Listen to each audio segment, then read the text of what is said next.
ಸ್ನೇಹಿತರೆ, ಇತ್ತೀಚೆಗೆ ಬೆಂಗಳೂರು, ಮೈಸೂರಂಥ ನಗರಗಳಲ್ಲಿ ಏನಾದರೂ ವಿಶೇಷ ಫಂಕ್ಷನ್ಗಳಾದಾಗ ಈ ರುಮಾಲ್ ರೊಟ್ಟಿ ಭಾಳ ಇಂಪಾರ್ಟೆನ್ಸ್ ಪಡ್ಕೊಳ್ತದೆ. ಅದು ಹಾಗೆ ಇದು ಕರಾವಳಿಯಲ್ಲಿ ಭಾಳ ಅಪರೂಪ ಆಗಿತ್ತು. ಆದರೆ ಇತ್ತೀಚೆಗೆ ಈ ರುಮಾಲ್ ರೊಟ್ಟಿ ಕರಾವಳಿಗೂ ಬಂದಿದೆ. ಇದು ರುಮಾಲ್ ರೊಟ್ಟಿಯನ್ನು ಹೇಗೆ ಮಾಡ್ತಾರೆ ಇವರು, ಇದಕ್ಕೆ ಪ್ರಿಪೇರ್ ಹೇಗೆ, ಹಿಟ್ಟೇನು ಹೇಗೆ ಬಳಸ್ತಾರೆ, ಅದು ಲಟ್ಟಿಸೋದು ಹೇಗೆ, ಎಲ್ಲವನ್ನು ನಿಮಗೆ ತೋರಿಸೋ ನಾನು ಪ್ರಯತ್ನ ಮಾಡ್ತೇನೆ.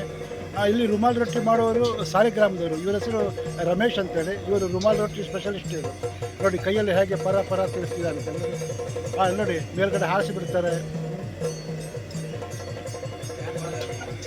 ರಮೇಶ್ ಅವರೇ, ಇದು ಹೇಗೆ ರುಮಾಲ್ ರೊಟ್ಟಿ ಮಾಡೋದು? ಏನು ಹಿಟ್ಟು ಬಳಸ್ತೀರಿ? ಮೈದಾ ಹಿಟ್ಟು.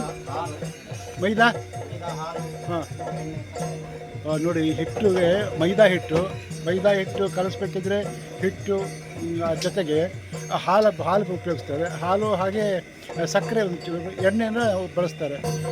ಇದು ಲಟ್ಸ ಸಹಿತ ಭಾಳ ವಿಶೇಷ.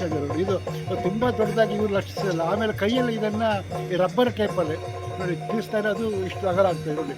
ಇದನ್ನು ನಮ್ಮಲ್ಲಿ ತೊಡೆದವು ಅಂತ ಮಾಡ್ತಾರಲ್ಲ, ಈ ಮಲೆನಾಡು ಏರಿಯಾಕ್ಕೆ ಹೋದರೆ ಕಬ್ಬಿನ ಸೀಸನ್ನಲ್ಲಿ ಈ ತೊಡೆದವನ್ನು ಹೀಗೆ ಮಾಡೋದು. ಅದಕ್ಕೆ ತೊಡೆದವು ಗಡಿಗೆ ಅಂತಲೇ ಇರ್ತದೆ. ಇದು ಇವರಿದ್ದು ಬೇರೆ ಕಬ್ಬಿಣದ ಒಂದು ಬಾಂಡ್ಲಿ. ಇದು ಉರುಟು ಹಾಕ್ಕೊಂಡಿರ್ತಾರೆ. ಅದರ ಮೇಲೆ ಇದನ್ನು ಹಾಕಿ ಸೇಮ್ ಈ ತೊಡೆದವು ಏನು ಬೆಳೆಸ್ತಾರಲ್ಲ ಅದೇ ತೊಡೆದವು ಮಾಡಬೇಕಿದ್ರೆ ಅದಕ್ಕೆ ಕಬ್ಬಿನ ಹಾಲು ಬೇಕಾಗ್ತದೆ, ಅಕ್ಕಿಯನ್ನು ಬಳಸ್ತಾರೆ. ಆದರೆ ಇವರು ರುಮಾಲ್ ರೊಟ್ಟಿ ಮಾಡಬೇಕಿದ್ರೆ ಮೈದಾ ಹಿಟ್ಟುಗಳನ್ನು ಬಳಸ್ತಾರೆ.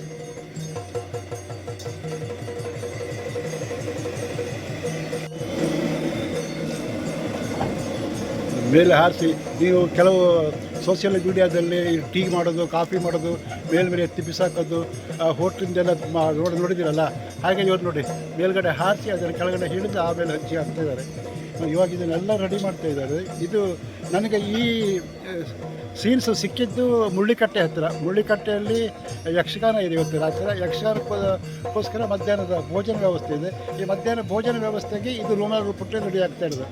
ಈ ರುಮಾಲ್ ರೊಟ್ಟಿಗೆ ಕಾಂಬಿನೇಷನ್ ಏನು ಇದಕ್ಕೆ ರಮೇಶ? ಪನ್ನೀರ್ ಬಟರ್ ಮಸಾಲ. ಮತ್ತು ಇವರು ಬೇಯಿಸ್ತಿದ್ದಾರೆ. ಕುಂದಾಪುರದ ಸಾಲಿಗ್ರಾಮದವರು ಇವರು. ಎಲ್ಲೆಲ್ಲಿ ಈ ರುಮಾಲ್ ರೊಟ್ಟಿ ಬೇಕು ಅಂತ ಹೇಳಿದ್ರೆ ಇವ್ರದ್ದೊಂದು ತಂಡ ಇದೆ. ಇವರೇ ಹೋಗಿ ಈ ರುಮಾಲ್ ರೊಟ್ಟಿಯನ್ನು ಮಾಡ್ತಾರೆ. ಇವರ ಮೇಯ್ನ್ ಬಾಸು ಹೆಮ್ಮಾಡಿಯವರಂತೆ. ಹೆಮ್ಮಾಡಿಯಲ್ಲಿದ್ದಾರೆ. ರಾಘು ಅಣ್ಣ ಮೇಯ್ನ್ ಬಾಸು ಹೆಮ್ಮಾಡಿಯಲ್ಲಿ. ನೋಡಿ ಹೀಗೆ ಗುಂಡೇನು ಕಟ್ಟಿಟ್ಕೊಂಡಿದ್ದಾರೆ. ನೋಡಿ ಹಿಟ್ಟು ರಚಿಸ್ತಿದ್ದಾರೆ ಕೈಯಲ್ಲಿ. ನೋಡಿ ಹೆಚ್ಚಿಗೆ ಬೇಯಿಸೋದಿಲ್ಲ ರೀ, 1-2 ಸೆಕೆಂಡು ಜಾಸ್ತಿ ಬೇಯಿಸಿದರೆ ಅದು ಹತ್ತೋಗ್ಬಿಡ್ತದೆ.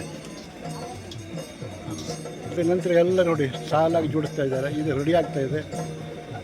ಇನ್ನೇನು ಊಟದ ತಟ್ಟೆ ಹೋದ ಕೂಡಲೇ ಬಾರಿಸೋದೇ.